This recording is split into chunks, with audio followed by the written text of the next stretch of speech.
5 seconds to go. Mr. Vice Chairman, sir, I would like to speak on this bill in the interest of the rapid economic growth in the country. If the nation grows from the strength to strength economically, leading to eradication of the degrading and disheartening poverty of the people of India, the workers of this nation would also benefit and they would also go above the poverty line. Sir, I would like to mention here that the plantation crops, as understood by the term so far, namely coffee, rubber, tea, and cardamom, have been giving this nation substantial amount of the much coveted foreign exchange annually. It must be noted that coffee exports alone have given our country during the last 5 years over rupees 1000 crores in foreign exchange by way of export earnings and export duties. I must also bring to the attention of this house that the famed tea industry in India today has become a sick industry affecting lakhs of workers and the tea planters. Sir, we ought to know that in the agricultural sector, the plantation labor is the best organized one and is getting nearly the same treatment, facilities, and amenities like the industrial labor. Sir, coming from a plantation district of Karnataka, I sincerely agree that the welfare measures provided in the Act must be faithfully implemented and strictly enforced. But I cannot subscribe to the view taken by some that the planters generally are exploiters and are inimical to the interests of their own workers and that they must be dealt with severely. Sir, most of the planters of today are educated and they know that contented labor is conducive to productivity and peace in the estates and therefore would like to provide all the welfare measures and amenities to the workers. Sir, I would like to point out some of the very draconian, discriminatory, and invidious urban directed amendments made in the Plantations Labor Amendment Bill 1973.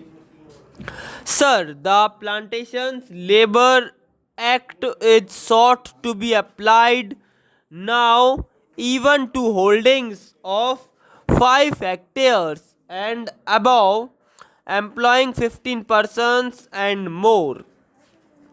Originally, in the bill brought before the Joint Committee, it was sought to be applied to holdings of 6.5 hectares and above. It would be realistic to make an amendment to the present bill to raise the size of holdings from 5 hectares to 6.5 hectares. Sir, we must bear in mind the economic viability of small plantations of 5 hectares and the financial capacity of the small planters to fulfill the obligations cast on them to provide housing and crease facilities. Those small planters, in some cases, are unable to provide themselves with houses and medical care as good as those intended for their workers in the bill. I am sure that good many small holdings will go into liquidation, unable to bear the burden when the prices fall, as in the case of tea today. I would emphatically say that clause 13 is not only draconian but discriminatory, and it is most harsh and killing today farming community of India, whose hands feed and clothe the people, poor and rich. Sir, I strongly feel that the punishment with both compulsory fine and imprisonment is too severe for violation of a welfare legislation covered by the Act. For economic reasons and financial incapacity, the debt-ridden employer, particularly a smallholder, may be unable to discharge the obligations such as providing type design, houses, creases, medical facilities, etc. In such cases, there is no point in sending the landholder to jail and collecting a fine from every day of default.